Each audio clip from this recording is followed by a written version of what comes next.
Communist পার্টির অন্যতম নেতা, সাবেক সাধারণ সম্পাদক এবং রেল গ্যাস আন্দোলনের অগতভাবে সৈনিক সদর হোসেন। শ্রদ্ধেয় সভাপতি, উপস্থিত বিশিষ্ট ব্যক্তিবর্গ এবং সামনে উপস্থিত প্রিয় বোনেরা এবং ভাইয়েরা, আমি আপনাদের সবাইকে শুভেচ্ছা জানিয়ে সংশ্লিষ্ট বিষয়ে একটা কথা বলতে চাই। প্রথমে নিশ্চয়ই বিষয়টা তো গুরুত্বপূর্ণ, কারণ পুরনো বিনিয়োগ চুক্তি, জাতীয় স্বার্থ এবং আমাদের আগামী দিনে করণীয় কি, এটা একটা সরকার গঠিত হওয়ার পরে এই আলোচনাটা তো খুবই জরুরি, সেটা তো ঠিকই আছে।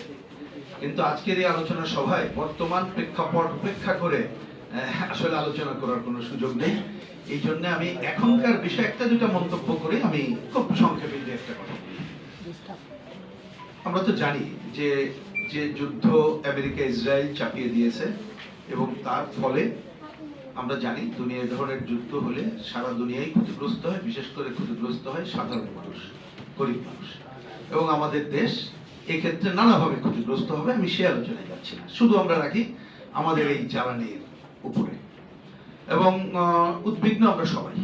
গতকাল ঘটনাচক্রে আমাদের যিনি জ্বালানি মন্ত্রী, ওনার সাথে আমার ফোনে কথা হচ্ছিল, উনি ওনার উদ্বেগের কথা জানালেন এবং একই সাথে বললেন, যেটা পত্রিকায় আসছে ওই কথাও আমার সাথে তিনি বললেন, যে আমরা চেষ্টা করছি সবার পরামর্শ নিয়ে আমরা কিভাবে উত্তরণ ঘটানো যায় সেই চেষ্টা করছি। আমিও শুভকামনা করি যে নিশ্চয়ই যদি ওনারা সেই প্রচেষ্টা নেন তাহলে ধন্যবাদই জানাবো। আর যদি দেখি যে সেই প্রচেষ্টা বলতে আমি বলছি সবার সাথে কথা বলে জনস্বার্থ রক্ষা করে, সেটা না করে এই সময় যদি ব্যক্তি গোষ্ঠী স্বার্থ রক্ষা করেন তাহলে তো ধন্যবাদ জানানো যাবে না।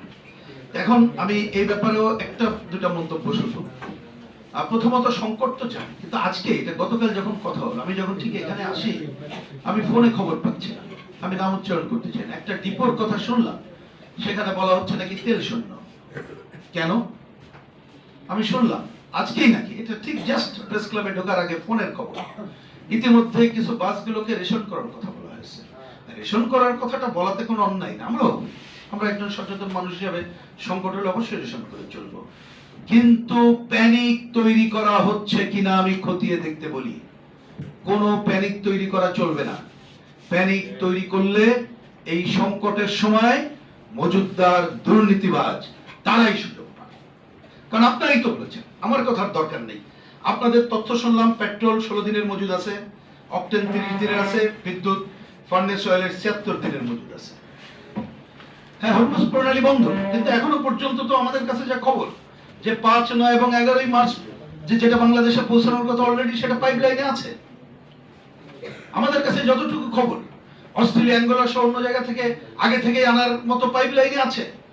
তাহলে এইটাই সরকারি তথ্য যদি সত্য হয়, তাহলে আজকে এ ধরনের সংকটকে কেউ যাতে জিম্মি না করতে পারে, সরকার সে ব্যাপারে দৃঢ় অবস্থান নেবে, সেটা আমার প্রত্যাশা। এইবার আসি সংশ্লিষ্ট বিষয়ে ছোট্ট কথা।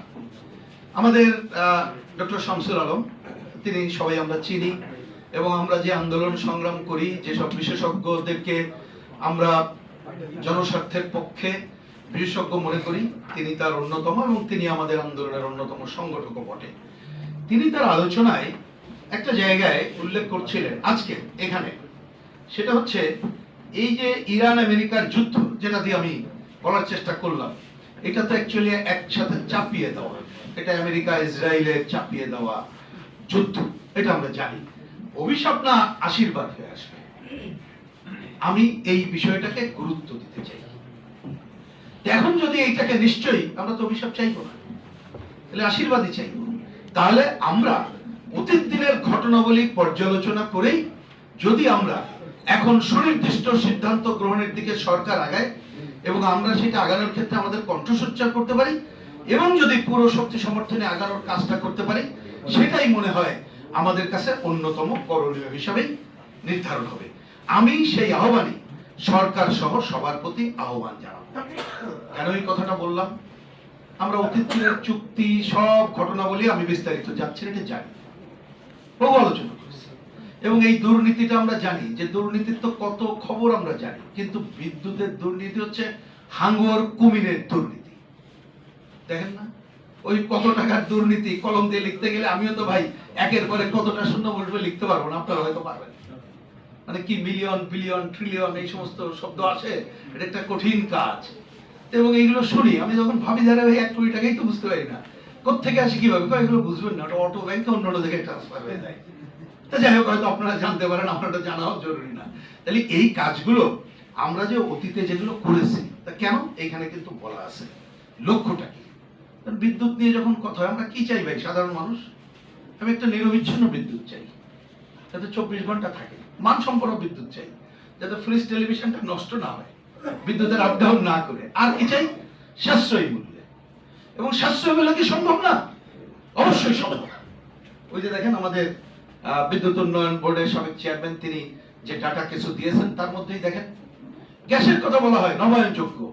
আমাদের কি এখন নাই?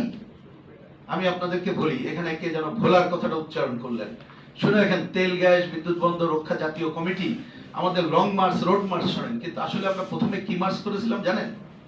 2000 সালের আগে, সম্ভবত 99 সালে, আমার একটু তারিখে দিক ওদিক হতে পারে, ছিলাম আমি অন্যতম সংগঠক ছিলাম। সেইটা শাহবাজপুর অভিমুখে লঞ্চ মার্চ করেছিলাম, মানে লঞ্চে করে গিয়েছিলাম শাহবাজপুরের। ওইটা তখন পাইপলাইনে অন্য জায়গায় নেওয়ার কথা ছিল, আমরা বলেছিলাম এটা উত্তোলন করে দক্ষিণাঞ্চল সহ ওইখানে শিল্প উন্নয়ন করো, জাতীয় গ্রিডে দাও। এখনো পর্যন্ত সেটা হয়নি। তারপরের ঘটনাবলী তো আপনারা জানেন। আমাদের দেশীয় সম্পদ উত্তোলন, নবায়নযোগ্য জ্বালানি, অন্যান্য খাত, গ্যাস, এই যে পানি, সৌর বিদ্যুৎ, আরো যে বিষয়গুলো আছে, সেই দিকে নজর না দিয়ে আমাদেরকে আমদানি নির্ভর করে ফেলা হলো, এলএনজি নির্ভর করে ফেলা হলো। তাহলে এর জন্য তো দায়ী সাধারণ মানুষ না। তাহলে আজকে যে সরকার আসছে, তাকে যদি নতুন করে চিন্তা করতে হয়, তাহলে আমাদের উন্নয়নের গতিপথ কি হবে সেইটা চিন্তা করেই আগাতে হবে। কথা তো পরিষ্কার। সেই পরিষ্কার কি? আমি যে উৎপাদনটা করব, আমি নবায়নযোগ্য ধারা, দেখবেন গতকালও দেখলাম একজন অর্থ উপদেষ্টা, তিনি ওই পুরনো সরকারের ধারাবাহিকতা 50 সাল 35 সাল কি কি করবেন সব বলেছেন। আমি বলি যে হ্যাঁ, এটা তো বলা ঠিকই আছে, আমি এটাকে কাগজে বলে তো আর বাতিল করে দিতে পারি না, এগুলো তো দরকার আছে, সেটা নিয়ে আপত্তি করছি না। কিন্তু আমার প্রথম প্রশ্ন হলো, এই যে নতুন ভাবে ঢেলে সাজানোর যে কাজটা করবেন, কাদেরকে দিয়ে করবেন? বিশ্বব্যাংক, এডিবি, জাইকা, নাকি আমেরিকার সাথে কদিন আগে যে জাতীয় স্বার্থবিরোধী চুক্তি করলেন, সেখানে অলরেডি লিখে দিয়েছেন যে বেশি দাম হলো আগামী এত বছরে এত এলএনজি আমদানি করব, ওইটার উপরে আপনি থাকবেন। আমি এই জায়গা থেকে ফিরে আসার আহ্বান জানিয়ে বলি, বাংলাদেশের নিজস্ব বিশেষজ্ঞ যারা দেশের স্বার্থ রক্ষা করে, ইতিমধ্যে এই কি বলে যে ক্যাবের পক্ষ থেকে বিকল্প জ্বালানি রূপান্তরের কাজ বলা হয়েছে। আমরা জাতীয় কমিটির পক্ষ থেকে খসড়া বিকল্প উত্থাপন করেছিলাম, সেইগুলো অতীতে সরকার আলোচনায় রাখে নাই। আসেন এইগুলো নিয়ে আলোচনা করেন বিশেষজ্ঞদের সাথে, বিকল্প পথ খুঁজে বের করার চেষ্টা করেন। আর এই বিকল্প পথের ছোট্ট লক্ষ্য বলেই শেষ করি, আমরা মনে করি যে সেই জায়গাটা তাই হবেটা কি, আমাদের যে উন্নয়ন, কারণ এগুলো তো সব কথাটা বলা এবং বাস্তবতা উন্নয়নের জন্য, উন্নয়নের দৃষ্টিভঙ্গিটা হবে কি? আমি কি আমার পরিবেশ রক্ষা করব, নাকি পরিবেশকে বাদ দিয়ে উন্নয়ন করব? উন্নয়ন ব্যক্তি গোষ্ঠীর স্বার্থে আসবে না সমষ্টিক স্বার্থে আসবে? আমরা মনে করি আগে সুনির্দিষ্ট করেন, আমরা পরিবেশ রক্ষা করে সমষ্টির স্বার্থে উন্নয়ন পরিকল্পনা ঢেলে সাজাবো। সেই লক্ষ্যে পুরো বিদ্যুৎ ব্যবস্থাকে, জ্বালানি ব্যবস্থাকেও ঢেলে সাজাবো। সরকার যদি এই কাজটা করতে পারে, তাহলেই আমার মনে হয় আগামী দিনে আমরা যতটুকু আকাঙ্ক্ষা করি, সেই আকাঙ্ক্ষার পথে কিছুটা হলেও এগিয়ে যেতে পারবো বলে আমি মনে করি।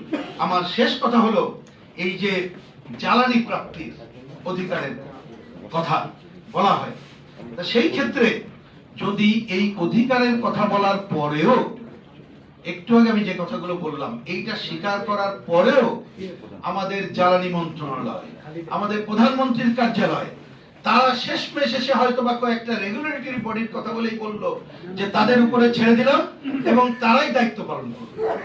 আমরা তো ভাই আমাদের অভিজ্ঞতা বিআরসি দীর্ঘদিন গণ শুনানিতে ছিলাম, পরে নাও যাওয়ার ডিসিশন দিছি, কারণ তারা জ্বালানি মন্ত্রণালয়ের পিআর ভূমিকা এবং প্রধানমন্ত্রীর ইচ্ছা অনিচ্ছার, ব্যবসায়ীদের ইচ্ছার উপরে নির্ভর করে। তাইলে শুধুমাত্র সব বোর্ডের উপরে নির্ভর না, জনগণের উপরে নির্ভর করে করতে হবে এবং সেই লক্ষ্যে আমাদের অন্যতম কাজ হবে আন্দোলন সংগ্রাম গড়ে তোলা। তা সরকারের প্রতি আমি জনবান্ধব এই ধরনের জ্বালানি নীতি নেওয়ার আহ্বান জানিয়ে বর্তমান সংকট মোকাবেলায় তারা মজুতদার এবং অন্যদের বিরুদ্ধে দৃঢ় অবস্থান নেওয়ার আহ্বান জানিয়ে এবং আগামীতে আন্দোলন সংগ্রাম গড়ে